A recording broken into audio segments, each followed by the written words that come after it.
country rock on the side of the road. Malachite lenses right there.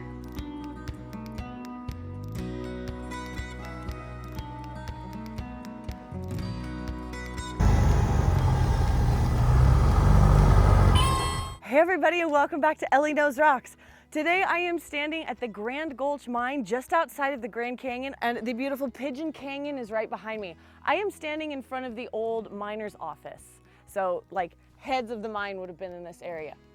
But today, unlike my last mining video where I teased you that we flew to the location, we actually flew to location today and landed on a dirt strip to get here to look at this mine. No joke, I am serious. Scariest landing that I've ever seen. All around me you can see remnants of old mining equipment, old what I think might have been like a smelting oven tower. Anyways, there's so much old mining equipment around me. We're gonna explore this area. We don't have long because we do have to fly back today. Thank you guys so much for joining me on this adventure, and let's go see what we find.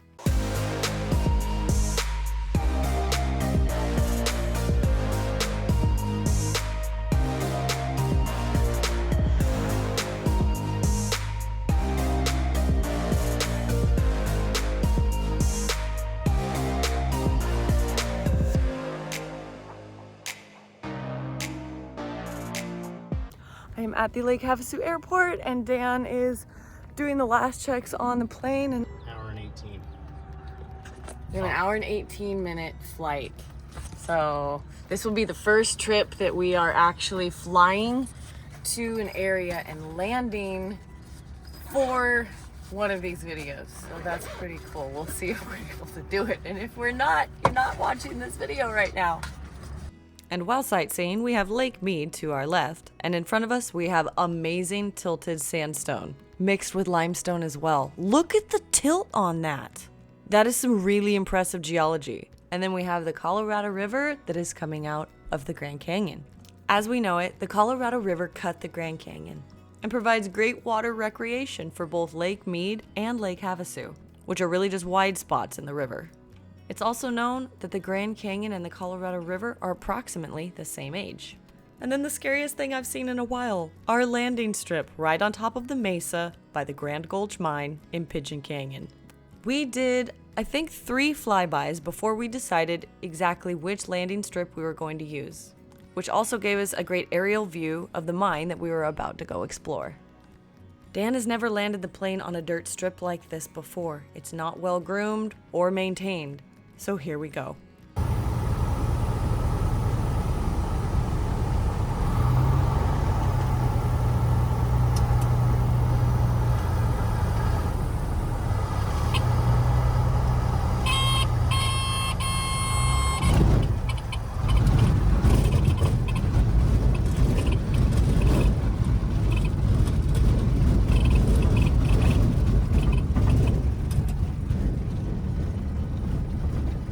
We made it. Is it scary? No. I was freaking out. The sound and everything made when we landed on the gravel. It was rough. It was so rough. Oh my gosh. We taxied over to where they have the little outhouse. I gotta put my hiking boots on and we're gonna go check it out. It got us here, oh my gosh. Dan just went and like cleared the runway of any bigger rocks because that was a little bit bumpy. And now we are heading over to the area. Very grateful that they have a flag. So, woohoo, here we go. Already just remnants, old parts, oops. We've got the bunkhouse coming up right here at the start of the road. Oh, that looks like part of an old head frame up there. See that? We'll go check that out.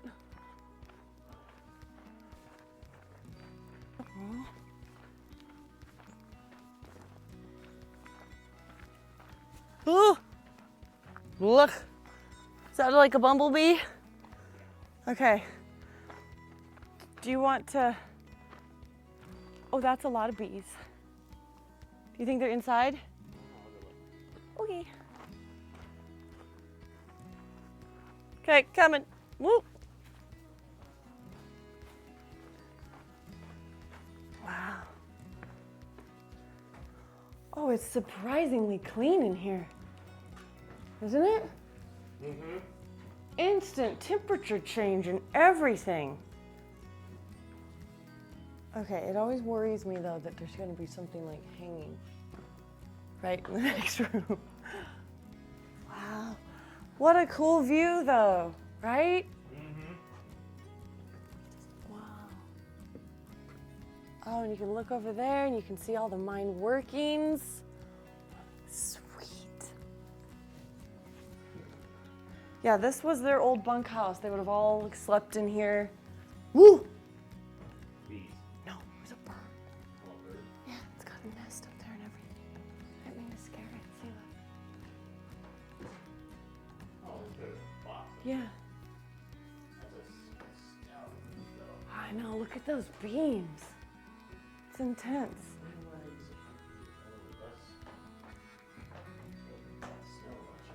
Okay, see, that I would love to be able to search underneath of an old floor like this. Could you imagine what's inside there? Do you want a flashlight? That would be so cool. Oh, I wish I would have seen what kind of little bird that was, but that's so cool. They left a little perch there and everything. Wow. How cool. Come on.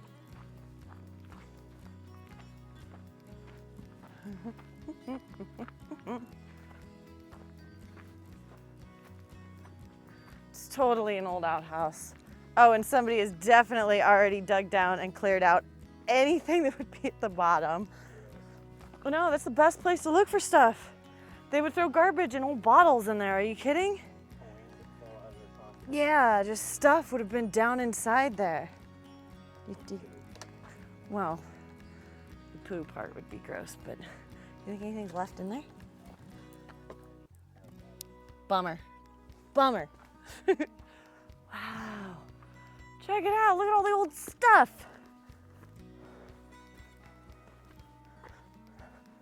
What is this? There's an old piece of mining equipment? Yeah, of some sort. I don't know what this is. Huh.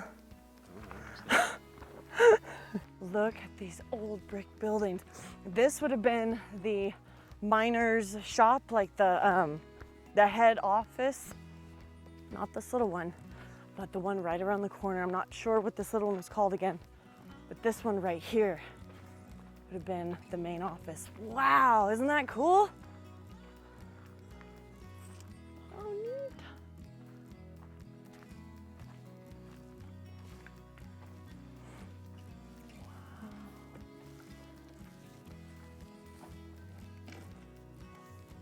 This is definitely newer with the drywall, but this one, yes. It says to use extreme caution in this area. It was all built with old sandstone. All of these buildings were, including the big kiln over there. And whatever that little house was as well. Pigeon Canyon is made up of limestone, sandstone, marbleized limestone, and intermixing layers that go down all the way to bedrock, which is granite and gneiss. And the mining shaft in this area, I'm not exactly sure where it is, but the main shaft here goes down to over 400 feet deep. And it has many drifts that go off it, as well as stopes. And this area was mined or started out, I think it was sometime early 1800s when it was first found. It was like a bunch of basically cowboys that were out here that started this area. This entire area is a copper mine. And in fact, some of the ore that came out of the shaft is still supposedly just laying on the dump piles because it wasn't good enough in order to go and process. And it has upwards supposedly of 5% copper that is still left in the ore rock that's laying on the dump. Okay, this is hilarious though. You can see just the malachite laying on the ground. And it's all over the place. It's everywhere. Look at the trucks. There's some old dump trucks, my gosh. Well, the mine started 1872. Is when the mine started, but this area was found a lot earlier than that. cool. Isn't that neat? Super old. I love that it's still here. It's not really torn down and torn apart. I mean, to get to this area just on your own as a day trip would be quite the trek. That would be quite the adventure. But look at the house behind me. Isn't that awesome? They bricked all of the sandstone. Isn't that neat? Wow. This is so cool. Can we go over there? Yeah. Okay. I'm gonna go over to that big kiln oven, which is reportedly never been used. It was built in order to, fire ore, to smelt things. However, if you're talking about an oxide-rich ore, that is something that is usually leached. That is, the process of oxides. Usually you could crush, melt down, and fire sulfide ores, like, chalcopyrite, that kind of a thing. But for malachites, azurites, and brochentites, usually you use acid. I love that there's kind of old roads out here. The Forest Service takes care of its area. Invaded by rodents. What? Hantavirus warning. That should be at every mine. Whoa, look, look, look. Look at this. We just have green ore all over the ground. It is littering the road. Holy crap. And since this was such a rich copper deposit, claimed to be one of the richest copper deposits in the Arizona Territory for its time, I mean, you can see littered with green rocks everywhere, which was malachite. And since this would have originally needed to be leached out, they didn't have those types of processes way back when. However, it was reported in the 1950s that somebody came back here and reprocessed a lot of the ore using acid, or basically sulfuric acid leaching. Smelted ore. This is something that you would have done, again, with sulfide ores, not necessarily oxide ores. Wow. And the geology of this area not being very complex, I would say, just having a very general sense of sandstones and limestones, but the brecciation in the areas is what led them to these copper sills. And it was an ore body replacement that basically filled in mineralization. So it took over any of the softer minerals, any of the feldspars. That's where all of the oxides came in. And it came in due to the raising and lowering of the water table in the area. And that's why they dug down into a mine shaft in order to get all of this. After, of course, I mean, who knows how long ago that process actually happened, several million years before they actually found it. But that's the reason it would have been replaced, because the water would have created its own acid in order to replace all those minerals. Look at that. Do you want me to do a drone thing? Yeah.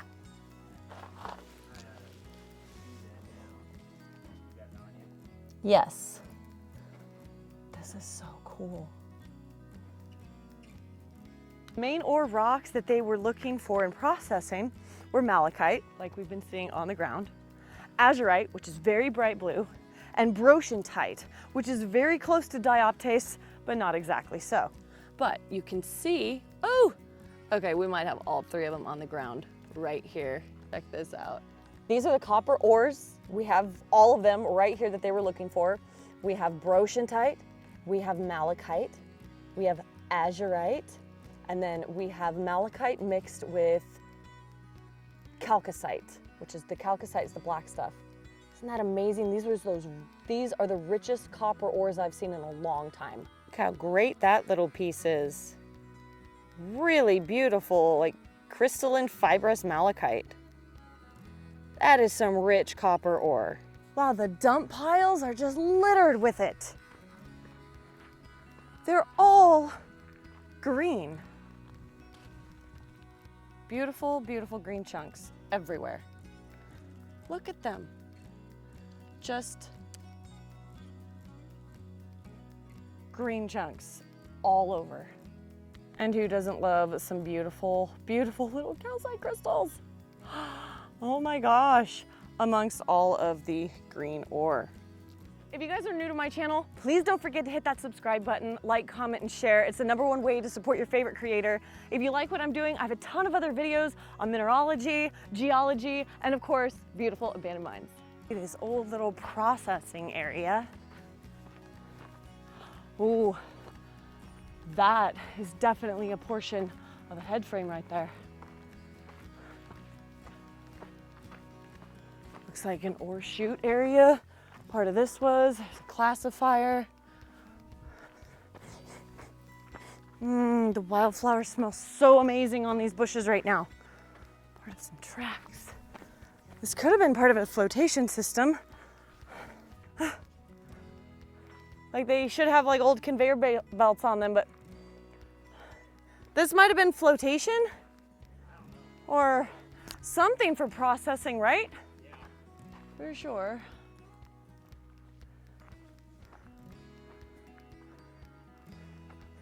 They've got a bunch of different classifiers. Now this looks like tailings, that finer sand. This has all definitely been classified to different sizes. You can see we've got real coarse stuff here, mid-grade, a little finer, and then super fine out this way. And then again, mid-grade classification over there. Ooh, cool. Look how that's been weathered. That malachite through the sandstone. This is a perfect example of malachite lenses within the sandstone. Do you see those? This is kind of what they were talking about by ore body lenses. You can see on this side there's nothing, but on this side they go straight through the sandstone because they were probably replacing the feldspar crystals in order to create the malachite or deposit the malachite in this area. This is another lens. Look at that. Those malachite lenses within that sandstone. Wow. How neat is that? Look at that view that way. Wow. I bet that was pulled behind something that looks like some kind of a sled system tracks or to put something on, most likely for processing purposes. Definitely one of those trips that has to be cut short because we're at very high elevation, and the hotter it is, the higher elevation that you are, the longer it takes you to get off the ground. And since we have to be very careful with the plane that we're in and the runway, we have to make our trip very short. We have another cabin. Oh. Okay, fenced off areas usually means something good. Look at the green rocks.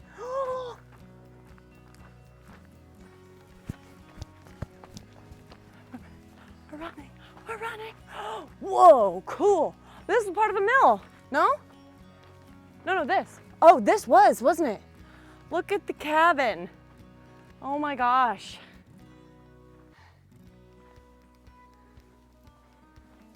Straight down hole. Yeah.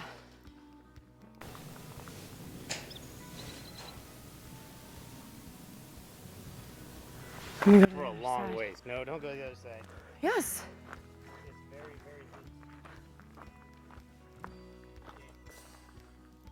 Oops. Throw another rock in there.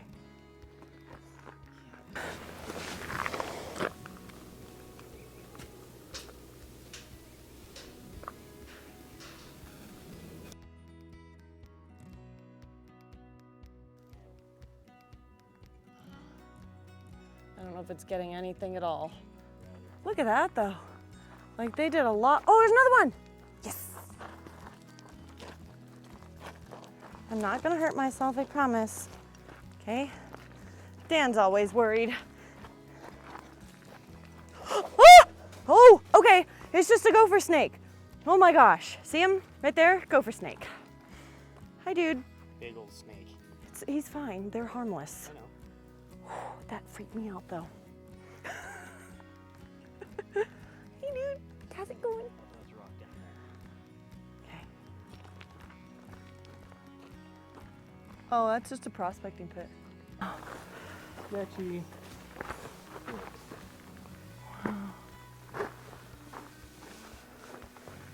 There's another cabin, Dan. No. See it?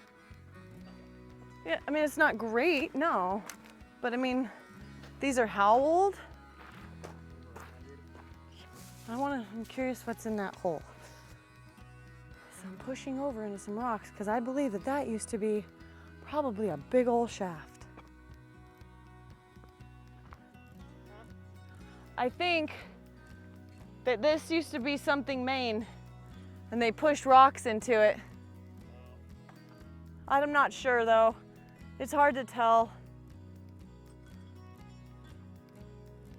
I mean, there is a very real possibility that that was the main ore shaft, but from old drawings and depictions, it looks like they made a circle underground.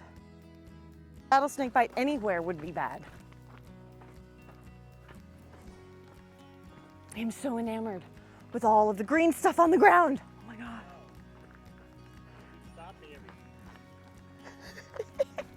In case you didn't hear Dan, he's like, I know, you keep stopping every 2 feet. Just a little green. Just a little bit of green stuff. Just a little bit of candy. Because it's everywhere, I can't help it. You can see, again, this is just a country rock on the side of the road. Malachite lenses right there. Ooh, shiny. Okay, so super green. So pretty, it's so pretty. But Dan has the water bottle. And he's probably smart that he does that because then I won't be left too far behind because I need water. Like right now I'm like super thirsty. So I'm like, wait, stop. Ooh. This is so neat. This is so amazing. I'm so glad this place is open and it's not completely like cut off. Woo! That is awesome. Look how neat that is.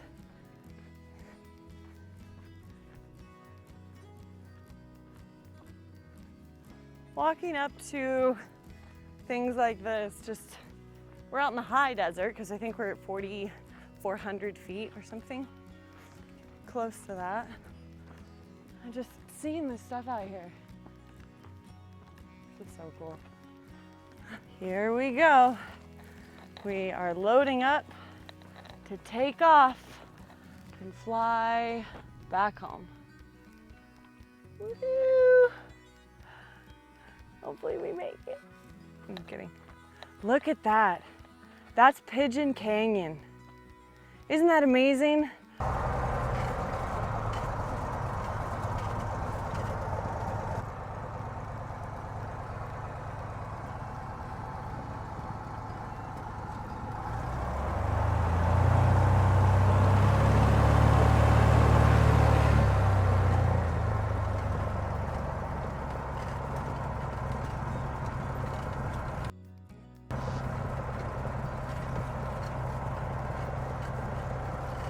Hopefully this can hear me. Taking off the same one? Yeah.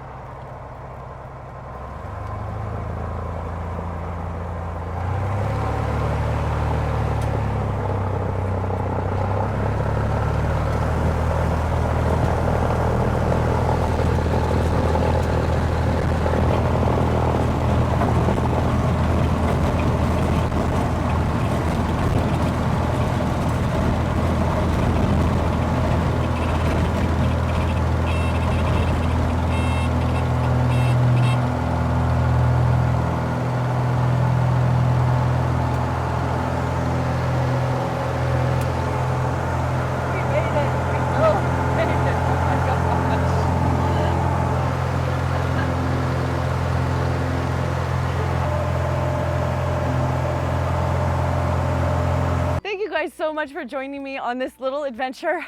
I hope you learned something. I hope you had a good time. I so appreciate you guys coming along with me. Thank you guys once again for joining me on this adventure, and I'll see you on the next one.